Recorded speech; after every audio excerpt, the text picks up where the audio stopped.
వాక్యము చదువుకుందాం.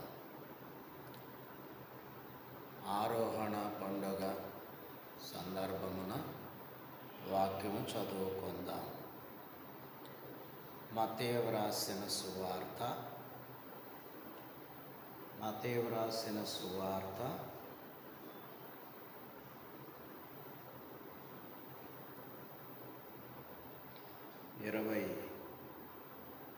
28వ అధ్యాయము 1-4 వచనములు.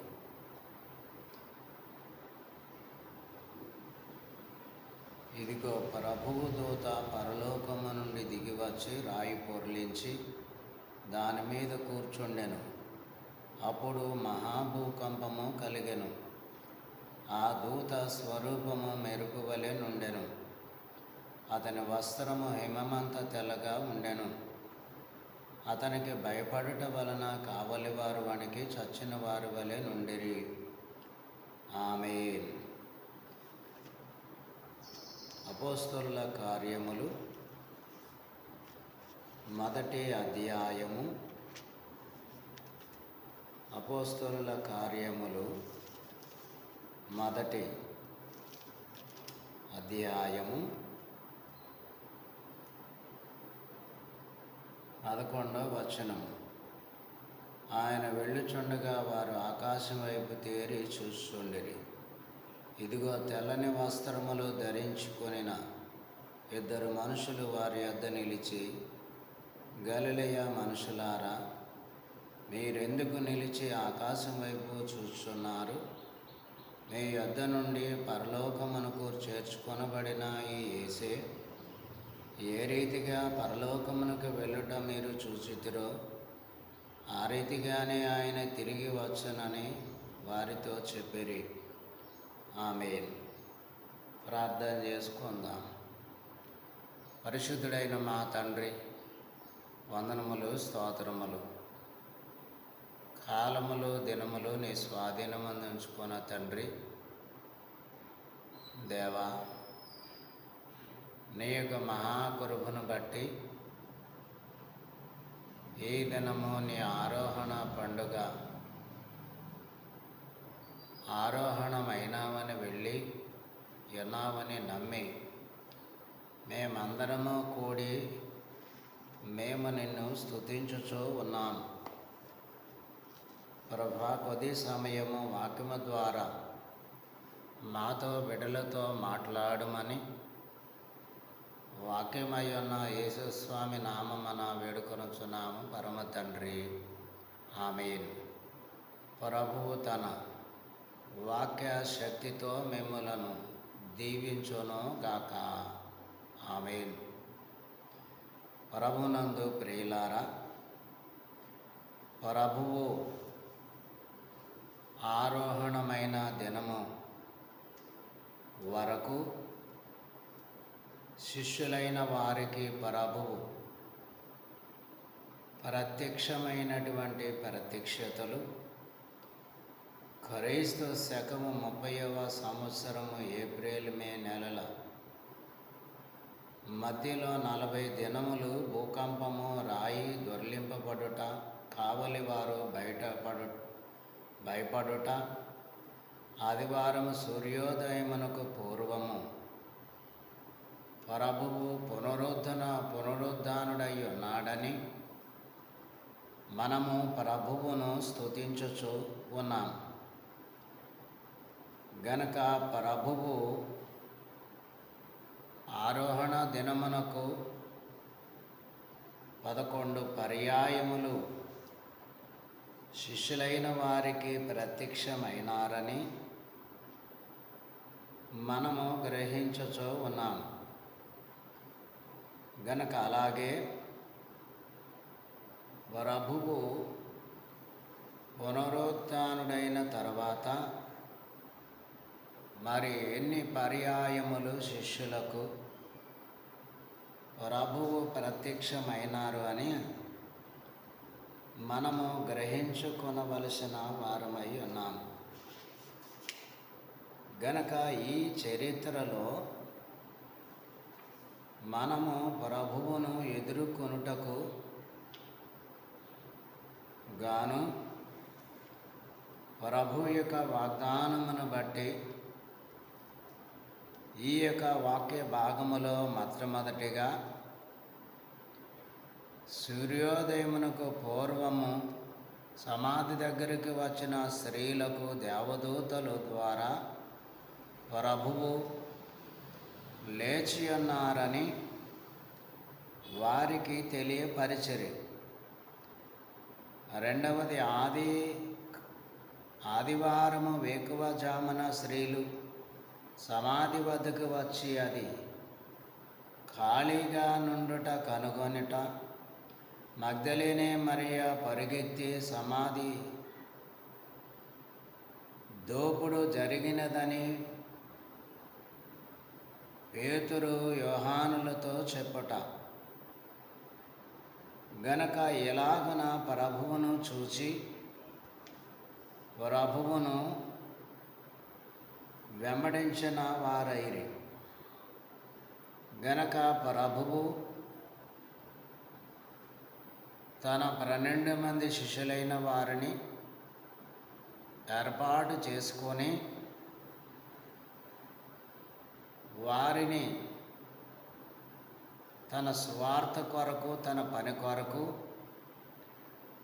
ఏర్పాటు చేసుకొనెను. శిలువ శ్రమల ద్వారా వారు కొంచెము భయముతోనూ ఆదరణ లేనివారై ఉన్నప్పుడు ప్రభువు సమాధి నుండి లేచివచ్చి వారికి ప్రభువే కనబడి మాట్లాడి వారిని బలపరిచి ఆదరించి చివరిగా ఆయన ఆరోహణమై వెళ్ళిపోతున్నప్పుడు ఆయన తన శిష్యులకు చెప్పిన మాట. గనక అపోస్తలుల కార్యములు 1వ అధ్యాయము, ఓ దియఫిలా, యేసు తాను ఏర్పరచుకొనిన అపోస్తలులకు పరిశుద్ధాత్మ ద్వారా ఆజ్ఞాపించిన తరువాత ఆయన పరమునకు చేర్చుకొనబడిన దినము వరకు ఆయన చేయుటకును బోధించుటకును ఆరంభించిన వాటన్నిటిని గూర్చి నా మొదటి గ్రంథమును రచించితిని. ఆయన శ్రమపడిన తరువాత 40 దినముల వరకు వారి కగుపడుచు దేవుని రాజ్య విషయములను గూర్చి బోధించుచు అనేక ప్రమాణములను చూపి వారికి తాను సజీవునిగా కనపరుచుకొనెను. ఆయన వారిని కలుసుకొని ఎలాగున అనగా చివరిసారి కలుసుకొని ఎలాగాజ్ఞాపించెను, మీరు యెరూషలేములో నుండి వెళ్ళక నా వలన వినిన తండ్రి యొక్క వాగ్దానము కొరకు కనిపెట్టుడి. యోహాను నీళ్లతో బాప్తీసం ఇచ్చును గాని కొద్ది దినములలోగా మీరు పరిశుద్ధాత్మలో బాప్తీసం పొందెదరనెను. కాబట్టి వారు కూడి వచ్చినప్పుడు, ప్రభువా, ఈ కాలమందు ఇశ్రాయేలుకు రాజ్యమును మరలా అనుగ్రహించదవా అని ఆయనను అడగగా, ఆయన కాలములను సమయములను తండ్రి తన స్వాధీనమందుంచుకొని ఉన్నారు. వాటిని తెలుసుకొనుట మీ పని కాదు. గనుక ఇక్కడికి ప్రభువు వారు యెరూషలేములో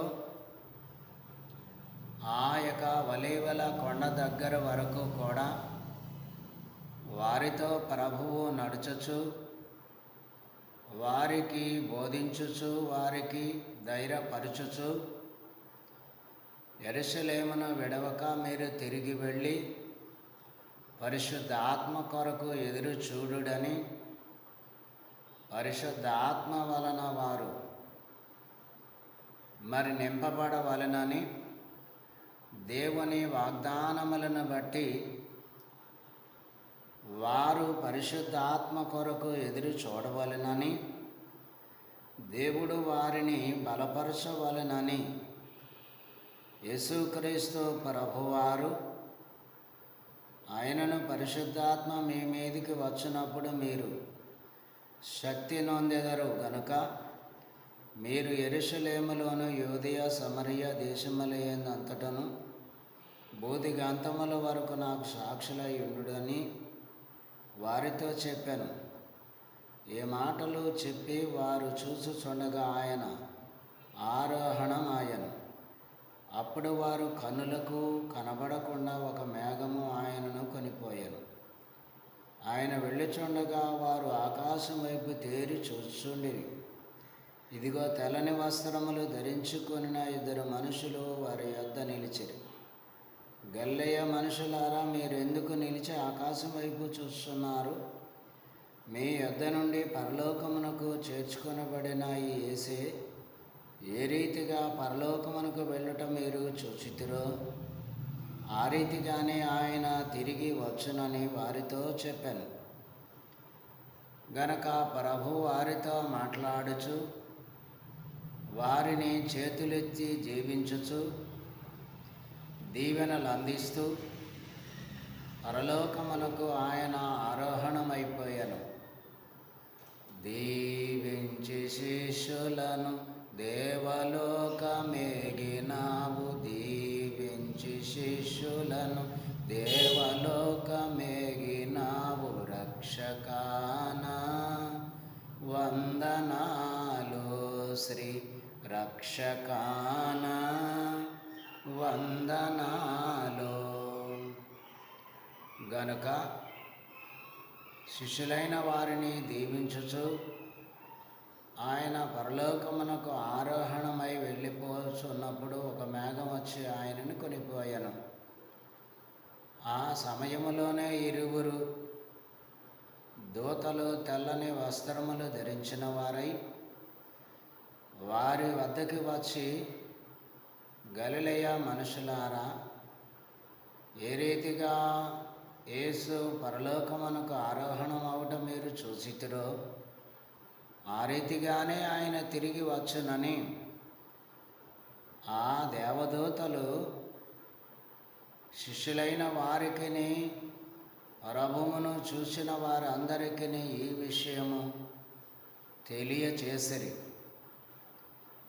ఆ మాటలు విని వారు తిరిగి ప్రభు చెప్పినట్లుగా యెరూషలేములోనికి వెళ్ళి వారు పరిశుద్ధ ఆత్మ కొరకు కనిపెట్టండి అని ప్రభు తెలియచేసిరి. గనక ఆరోహణము అనగా ప్రభు యొక్క ఆరోహణము ఎలాగున ప్రభు పరలోకమునకు భూలోకములో నుండి శరీరాధారిగా ఆరోహణమైపోయిరో, ఆరోహణము అనగా శరీరముతోటే పరలోకములోనికి మరణము లేకుండా సమాధి లేకుండా ప్రభువును ఎదుర్కొనుట, లేక ప్రభువు యొక్క సన్నిధికి చేరుట. గనక ఆరోహణమైనటువంటి ప్రభువు ఏ రీతిగా వెళ్ళునో ఆ రీతిగానే ఆయన తిరిగి వచ్చి సిద్ధపడిన వారిని తీసుకొని వెళ్ళునని వాక్యములో రాయబడినట్లుగా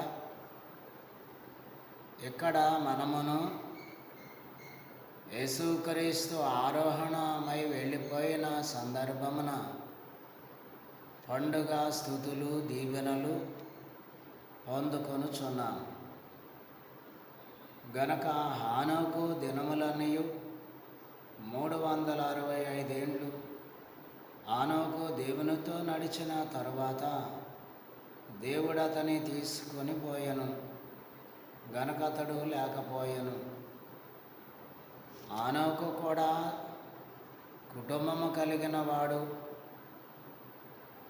ప్రభువు వాగ్దానములు అనుసరించిన వాడు. గనుకనే దేవుని చిత్తానుసారముగా నడిచినటువంటి వాడు. అందుమూలమున గనుక సజీవ సంఘమునకు ముంగురుతుగాను దేవుని కుమారుని వరుసలోనికి వచ్చిన హానోకు శరీరముతో దేవుని పరలోకమునకు నడిచి వెళ్ళినట్లుగా మనమును దేవుని అనుసరించి నడిచిన ఎడల పరలోకమునకు ప్రభువుతో కూడా మనమును వెళ్ళుదుము అని ఆ ఆరోహణము వలన గొప్ప భాగ్యము కలుగును అనేటువంటి వాగ్దానములు ప్రభువు మనకును ఇచ్చిరి. గనక మొదటిగా శరీరముతో ఆరోహణమై వెళ్ళిపోయిన వారు ఆనోకు. రెండవదిగా చూస్తే ఏలియా గారు, సజీవుడైనటువంటి ఏలియా గారు కూడా పరలోకమునకు ఆరోహణమైన వెళ్ళిపోయాను. గనక రాజులు 2వ గ్రంథము 2వ అధ్యాయము 11వ వచనము, వారు ఇంకా వెళ్ళుచు మాట్లాడుచుండగా ఇదిగో అగ్ని రథమును అగ్ని గుర్రములను కనబడి వీరిరువురిని వేరు చేశాను. అప్పుడు ఏలియా సుడిగాలి చేత ఆకాశమునకు ఆరోహణమాయను. రెండవదిగా చూస్తే సుడిగాలి చేత ఏలియా కూడా ఆరోహణమై పరలోకమునకు వెళ్ళినట్లుగాను మనము గ్రహించుచున్నాము. అలాగున మనము కూడా మరి పరలోకమునకు ఏలియా వలె ఆరోహణమై వెళ్ళిపోవుటకు గాను ఇంకెవరు ఆరోహణమైరి? యెహెజ్కేలు, ఫిలిప్పు వరమునకు ఆరోహణమైరి. గనక యెహెజ్కేలు కూడా మరి ఆరోహణమై పరలోకమునకు వెళ్ళినట్లుగా ఫిలిప్పు కూడా పరలోకమునకు ఆరోహణమై శరీరముతో వెళ్ళినట్లుగా ప్రభువు కూడా ఆరోహణమై పరలోకమునకు వెళ్ళిరి. అనగా 5గురు ప్రభువుతో శరీరముతో ఆరోహణమై వెళ్ళిపోయిరి. గనక ఆరోహణము అనగా శరీరముతోనే ప్రభువు పరలోక సింహాసనము వద్దటికి వెళ్ళుట. ఇందుకు చాలా సిద్ధపాటు కావలెను. ఎవరు పరలోక పరిశుద్ధులతో ఆరోహణము కాగలరో వారు ప్రభు వలె సంఘము కూడా ఆరోహణము అగును. మొదటి దశలోనికైలకు రాసిన పత్రికలో గనక వాక్యము చదువుతాం. ఏమని అనగా, సజీవులైనటువంటి వారు తరువాత మృతులైన వారు మొదట ప్రభువును కలుసుకుందురు. మొదటి దశలోనికైలకు రాసిన పత్రిక 4వ అధ్యాయము 17వ వచనము. ఆ మీదట సజీవులమై నిలిచియుండు మనము వారితో కూడా ఏకముగా ప్రభువును ఎదుర్కొనుటకు ఆకాశ మండలమునకు మేఘముల మీద కొనిపోబడదము. కాగా మనము సదాకాలము ప్రభువుతో కూడా ఉందుము. గనక 16వ వచనములో మృతులైన వారు ఒక వరుసలో ప్రభువును ఎదుర్కొనుచు ఆరోహణమునకు సిద్ధపడుచూ ఉన్నారు. గనక మృతులైన వారందరి పక్షముగా ప్రథమ సాక్షిగా మోషే గారు మొదటి వరుసలో నిలువబడును. సజీవులైన వారి పక్షముగా